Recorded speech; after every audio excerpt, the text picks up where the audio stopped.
കുട്ടികളിൽ തന്നെ പറയും അയ്യോ ഇത് കൊടുത്താൽ പ്രശ്നമാകുമോ എന്ന് ചോദിച്ചിട്ടാ വയ്ക്കണതേ. അയ്യോ ചായയിൽ മധുരം ഇട്ടാ പ്രശ്നമാവോ? അപ്പൊ അവിടെ പ്രശ്നമാകുമോ എന്ന ചോദ്യത്തിൽ തന്നെ ആ പ്രശ്നത്തിന്റെ സാധ്യത വരികയാണ്. വരട്ടെ.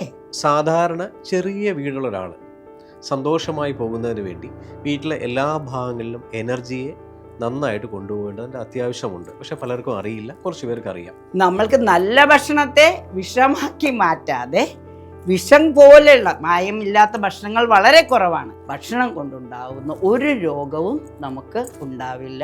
ആ ഭക്ഷണം ഇനി നാളേക്കിരുന്നാൽ പോലും ചിലപ്പോൾ ചീത്തയാവുകയില്ല. കുടുംബജീവിതം എനർജി വഴിയാണോ? വിമല ടീച്ചറെ ബാക്കിലേക്ക് സ്വാഗതം.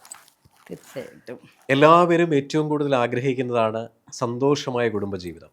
അപ്പോൾ വളരെ കഷ്ടപ്പെട്ട് നല്ലൊരു വീട് വെച്ച് വീട്ടിലേക്ക് താമസം മാറുമ്പോൾ വില്ലനായിട്ട് ഒരുപാട് ഫാക്ടേഴ്സ് വരുന്നുണ്ട്. അപ്പോൾ സാധാരണ ചെറിയ വീടുള്ള ഒരാൾ സന്തോഷമായി പോകുന്നതിന് വേണ്ടി വീട്ടിലെ എല്ലാ ഭാഗങ്ങളിലും എനർജിയെ നന്നായിട്ട് കൊണ്ടുപോകേണ്ടതിൻ്റെ അത്യാവശ്യമുണ്ട്. പക്ഷെ പലർക്കും അറിയില്ല, കുറച്ച് പേർക്ക് അറിയാം. അപ്പോൾ സാധാരണ ഒരു ചെറിയൊരു ബെഡ്റൂമിൽ വരുന്ന എനർജി വേരിയേഷൻസ് അയാളുടെ ലൈഫിനെ ബാധിക്കുന്നുണ്ട്. അതൊന്ന് പറയാമോ?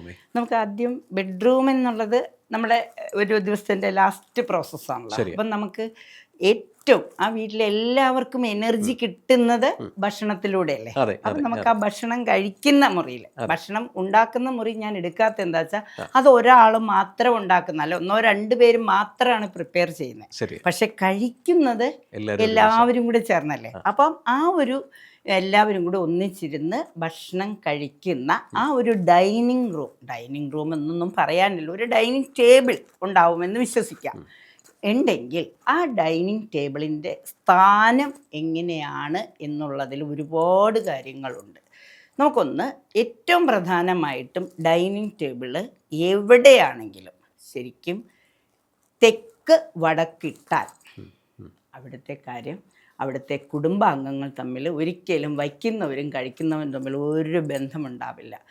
എന്ത് ഭക്ഷണം, എത്ര ടേസ്റ്റി ഫുഡ് ഉണ്ടാക്കി കൊടുത്താലും അതിലൊരു സന്തോഷം ഉണ്ടാവില്ല. കാരണം തെക്ക് വടക്ക് ദിശയിലേക്ക് ഡൈനിങ് ടേബിൾ ഇടുന്നത് തെക്കും വടക്കും അത്ര ശുഭത്വമുള്ളതല്ല. കാരണം എനർജിയുടെ സ്ഥലം എന്ന് പറയുന്നത് കിഴക്ക് പടിഞ്ഞാറാണ്. അപ്പോൾ ഡൈനിങ് ടേബിൾ ശരിക്കും 2 പേര്, ഇപ്പം ഏറ്റവും അണുകുടുംബ വ്യവസ്ഥിതിയല്ലേ, 2-4 പേരുണ്ടെങ്കിൽ നമുക്ക് 2 പേര് മാത്രമുള്ള വീടുകൾ അധികവും. കാരണം എല്ലാവർക്കും ഒന്നിച്ചിരുന്ന് കഴിക്കാൻ പറ്റില്ല. ഇനി 5-6 പേരുണ്ടെങ്കിൽ പോലും കഴിയുന്നതും കിഴക്ക് പടിഞ്ഞാറ് ദിശയിലേക്ക് ഡൈനിങ് ടേബിൾ ഇട്ടുകൊണ്ട് ഭക്ഷണം വിളമ്പുമ്പോൾ, ഭക്ഷണം എടുത്തു വയ്ക്കുമ്പോൾ, ആ എടുത്തു വയ്ക്കുന്ന ഭക്ഷണം കഴിക്കുന്നത് ഒരു സമയത്തല്ലേ ഉള്ളൂ, പക്ഷെ അവിടെ ഭക്ഷണം എടുത്തു വയ്ക്കുമല്ലോ. ഇപ്പം അവിടെ ഫ്രൂട്ട്സ് എടുത്തു വയ്ക്കും, മറ്റു സാധനങ്ങളെല്ലാം എടുത്തു വയ്ക്കുമ്പോൾ അവിടെ കിഴക്കും പടിഞ്ഞാറും എന്ന് പറയുന്നത്, കിഴക്ക് സൂര്യൻ ഉദിക്കുന്നതാണ്, വൈകുന്നേരം വരെ എനർജി നിൽക്കുന്ന, കിഴക്ക് പടിഞ്ഞാറ് ദിശയിലാണ് എനർജി നിറയുന്നത്. ആ എനർജി നിറയുന്ന ആ സ്ഥലത്തിരുന്ന് ഭക്ഷണം കഴിക്കുമ്പോൾ, ആ ദിശയിലേക്ക് നോക്കിയിരുന്ന് ഭക്ഷണം കഴിക്കുമ്പോൾ ആ കഴിക്കുന്ന ഭക്ഷണത്തിന് കൂടുതൽ ടേസ്റ്റ് തോന്നും. അത് ആ വച്ച് തന്ന ഭക്ഷണം ഉണ്ടാക്കിയ ആളോടൊരു മമത്വം. അവിടെ ഒരു കുടുംബത്തിൽ എല്ലാവരും കൂടി ഒരുമിച്ച് ചേർന്നിരുന്ന് ഭക്ഷണം കഴിക്കുന്നത് തെക്ക് വടക്ക് ദിശയിലുള്ള ആ ഡൈനിങ് ടേബിൾ ഒന്ന് കിഴക്ക് പടിഞ്ഞാറ് ദിശയിലേക്ക് ഇട്ടൊന്ന് നോക്കൂ. അതുപോലെ തന്നെ ശരിക്കും അത് വലിയ ടേബിൾ ആണെങ്കിൽ പോലും ഇപ്പം എല്ലാവർക്കും 4-5 പേരിരിക്കുമ്പോൾ എല്ലാവർക്കും കിഴക്ക് പടിഞ്ഞാറ് ഇരിക്കാൻ പറ്റില്ല. അപ്പോൾ രാവിലെ ഒരാൾ കിഴക്ക് പടിഞ്ഞാറ് ഇരുന്ന് കഴിക്കുകയാണ്, 2 പേരിരിക്കുകയാണെങ്കിൽ അടുത്ത പ്രാവശ്യം ഒരാൾ എപ്പോഴും തെക്ക് പടിഞ്ഞാറ് മാത്രമായിട്ട്, തെക്ക് വടക്ക് മാത്രമായിട്ട് ഇരിക്കാതിരിക്കാം. 3 നേരമൊക്കെ ഭക്ഷണം കഴിക്കുമല്ലോ. അപ്പോൾ അങ്ങനെ ചെയ്യാം. കാരണം കൂടുതൽ എണ്ണ ഉള്ളവർക്കാണ്. 2 പേരേ ഉള്ളെങ്കിൽ ആ 2 പേരും കിഴക്ക് പടിഞ്ഞാറ് ദിശയിലിരുന്നു കൊണ്ട് ഡൈനിങ് ടേബിൾ അങ്ങനെ സെറ്റ് ചെയ്യുന്നതാണ് ഏറ്റവും ഉത്തമം. ഇത് സാധിക്കുമോ എന്ന് ചോദിച്ചാൽ നമുക്ക് പരീക്ഷിച്ച് നോക്കാം. അധികം ചിലവില്ലല്ലോ. ഇട്ടിരിക്കുന്ന ഡൈനിങ് ടേബിൾ ഒന്ന് സെറ്റ് ചെയ്താൽ മതിയല്ലോ. ഒരുപാട് പേര് പരീക്ഷിച്ച് നമുക്ക് റിസൾട്ട് കിട്ടിയിട്ടുള്ളതാണ്. ഞാനൊരു അസ്ട്രോളജർ ആയതുകൊണ്ട് കുറേ കാലം ഇങ്ങനെ ചെയ്തപ്പോൾ ഓരോരുത്തർക്കും നമ്മൾ വീട്ടിൽ ചെന്ന് നോക്കിയിട്ടതാ, ഇതൊന്ന് ഇങ്ങനെ ഒന്ന് ഒന്ന് ഇട്ട് നോക്കൂ. അപ്പോൾ ടീച്ചറെ ഇപ്പം നല്ല സമാധാനമുണ്ട് എന്ന് പറഞ്ഞ ആ അറിവാണ് ഞാനിവിടെ പങ്കുവയ്ക്കുന്നത്. തീർച്ചയായിട്ടും ഭക്ഷണം ഏറ്റവും പ്രാധാന്യമുള്ളതാണ്. ആ ഭക്ഷണം ആസ്വദിച്ച് കഴിക്കുകയും കഴിക്കുമ്പോൾ നമുക്ക് എനർജി ഉണ്ടാവണമല്ലോ. ആ എനർജി ഉണ്ടായി അത് സംഭരിച്ച് വെക്കുന്നതിന് കിഴക്ക് പടിഞ്ഞാറ് ദിശയിലേക്ക് ഡൈനിങ് ടേബിൾ ഇടുക. അല്ലെങ്കിൽ ഇനി ഇരുന്ന് കഴിക്കുന്നവരുണ്ട്. പിന്നെ ഈ ടി വിയുടെ അടുത്തൊക്കെ പോയിരുന്നിട്ട് ഭക്ഷണം കഴിക്കുന്നത് എന്താണെന്ന് വെച്ച് കഴിഞ്ഞാൽ, നമ്മുടെ ഭക്ഷണം എന്ന് പറയുന്നത് നമുക്ക് ഒരു എല്ലാവിധ എനർജിയും കിട്ടുന്ന ഭക്ഷണത്തിൽ നിന്നാണ്. അപ്പം നിന്ന് കഴിക്കുന്നവരും ഉണ്ടാവും. അവരും ഒന്ന് കിഴക്കോട്ടോ പടിഞ്ഞാട്ടോ തിരിഞ്ഞു നിന്ന് കഴിക്കട്ടെ.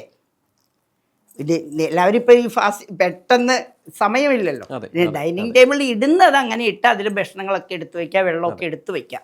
ഇനി കഴിക്കാൻ ഒത്തിരി നിന്നിട്ട് കഴിക്കുന്നവരുണ്ടല്ലോ. ആ നിന്നിട്ട് കഴിക്കുന്നവർ പോലും എന്ത് ചെയ്യണം, കിഴക്കോട്ടോ പടിഞ്ഞാട്ടോ ദിശ നോക്കിയിരുന്ന് കഴിക്കുമ്പോൾ അത് കൂടുതൽ ആ കഴിക്കുന്ന ഭക്ഷണം ഇതാവും, നമുക്കത് യൂട്ടിലൈസ്ഡ് ആവും എന്നാണ് പറയുന്നത്. പിന്നെ ഈ ഭക്ഷണത്തിൻ്റെ അത്താഴത്തിൻ്റെ സമയത്താണല്ലോ എല്ലാവരും കൂടി ചേരുന്നതെന്നാണ് വിശ്വാസം.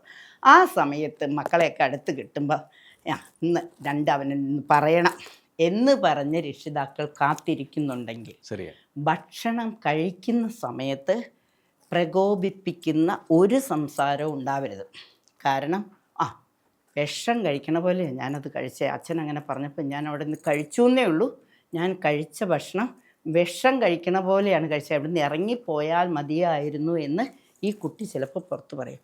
അപ്പോൾ ശരിക്കും ആ പറഞ്ഞതുപോലെ തന്നെ സംഭവിക്കാം. കാരണം ഈ നമ്മൾ ഭക്ഷണം ടേസ്റ്റ് ചെയ്ത് കഴിക്കുന്നതോടൊപ്പം സെക്രീഷൻസ് വരും. അപ്പം നെഗറ്റീവ് എനർജിയാണ് അവനപ്പോൾ തോന്നിയത്. കണ്ടോ, അവന് ഭക്ഷണം കഴിക്കാൻ വന്നപ്പോഴത്തേക്കും ഇതായി. ഇനി പറയുന്ന ആൾക്കോ, അയാൾക്കും സന്തോഷമല്ല. കാരണം നമ്മളുടെ മക്കൾ ആഗ്രഹിക്കുന്ന രീതിയിലാകാത്തതിൻ്റെ ഇമോഷനിലാണ് അദ്ദേഹം പറഞ്ഞത്. അപ്പോൾ അദ്ദേഹത്തിന് ആ ഫുഡ് ഗുണം ചെയ്യില്ല. അവിടെ ഒരു നെഗറ്റീവ് തോട്ടല്ലേ വന്നത്. കാരണം പറഞ്ഞ് ക്ലിയർ ചെയ്യാൻ മറ്റു സമയത്ത് മക്കളെ കിട്ടില്ല, അല്ലെങ്കിൽ മറ്റാരെയും കിട്ടില്ല എന്നുകൊണ്ടായിരിക്കാം ആ സമയത്ത് പറയണത്. ദൈവത്തെ ഓർത്ത് അങ്ങനെ ഒരു സംഭാഷണം, ഡൈനിങ് ടേബിൾ എന്ന് പറയുന്നത് ഭക്ഷണമാണ് നമ്മളുടെ ഊർജം. ആ ഭക്ഷണം വളരെ സന്തോഷത്തോടു കൂടി എത്ര ആസ്വദിച്ച് കഴിക്കുമ്പോൾ അതിലുള്ള നെഗറ്റീവ്സ്, ഇനി നമ്മൾ വിഷമാണെങ്കിൽ പോലും ഇതെനിക്ക്, കാരണം നമ്മൾക്കറിയാം നമ്മുടെ മനസ്സ് പോലെ ഇല്ല, എനിക്ക് ഇതൊന്നും വരില്ല. ഒരു നമശിവായൊക്കെ ജപിച്ചിട്ട് നമ്മൾ കഴിക്കുമ്പോൾ വിഷം കഴിച്ചാൽ പോലും നമുക്ക് ഒരു പ്രൊട്ടക്റ്റീവ് പവർ വരുമെന്നാണ് വിശ്വാസം.